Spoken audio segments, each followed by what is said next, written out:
what I also do is like before I pray, I take some time, just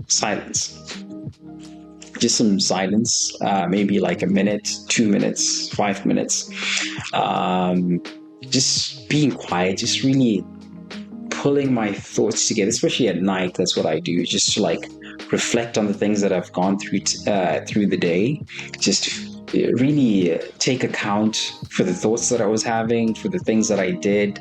Did I get mad at someone? Did I not forgive someone? Like, what was going on through my mind? And the things that I just need to let go before I go to bed. So I just take some time just to really, work through that. And I find, I don't know, you can try it. Let me know. Just let me know in the comments if this is something that you've tried.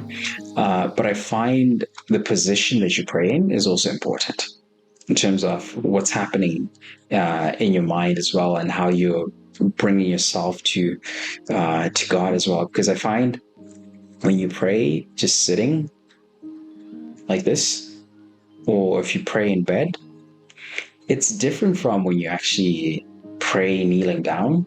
And when I say kneeling down, not just kneeling down and your head is up, but prostrate, right? And actually bowing your head down. That is different. That is a different form of prayer.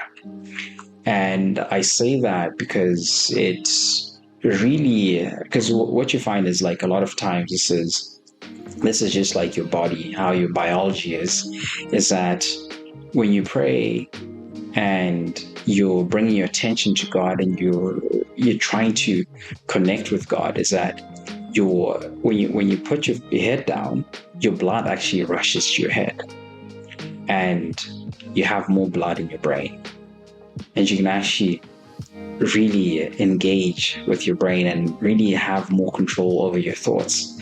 Because I just find that very powerful, just like kneeling down and not just praying while you're sitting or you're standing. Like it's good. It's good. Trust me, it's still good. It's better than not doing anything at all.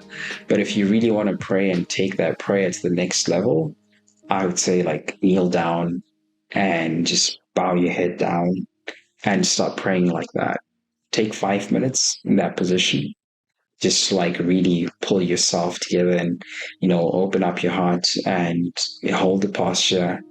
Realize, okay, I'm letting go. I was in control, trying to control everything, how my day went, and just be vulnerable, saying, God, I'm coming to you and I'm handing over everything else that remains to you. I've done my part, right? And just be vulnerable and surrender, right? Surrendering yourself to God. And you can pray, right? However long it takes you, you just pray. And then after that, pause for some time as well. After you've prayed, reflect on the things that you've said in that prayer. And because sometimes, when you have prayers, especially I find sometimes, especially with the Lord's Prayer, sometimes it's like, it's kind of like you can start saying the Lord's Prayer just because, you've said it so many times. But what is the meaning of that prayer? What are the words really saying? What do those words mean? So that's the part where everything changes.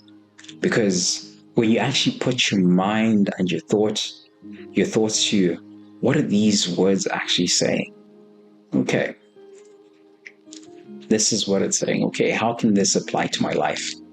Where do I need it the most? Right? And reflect on that. So when you do that, like it's going to change the way you pray and how you just connect with God as well. And your relationship will transform as you go. And yeah, it's just something that you should just, keep on doing, not because, it's something that I'm saying that you should do, but that's what God wants us to do. He wants us to return to Him and stay with Him and always put Him at the forefront. And again, not forgetting Christ, not forgetting Jesus Christ, because we can only do everything through Him, and we have to come to God through Him.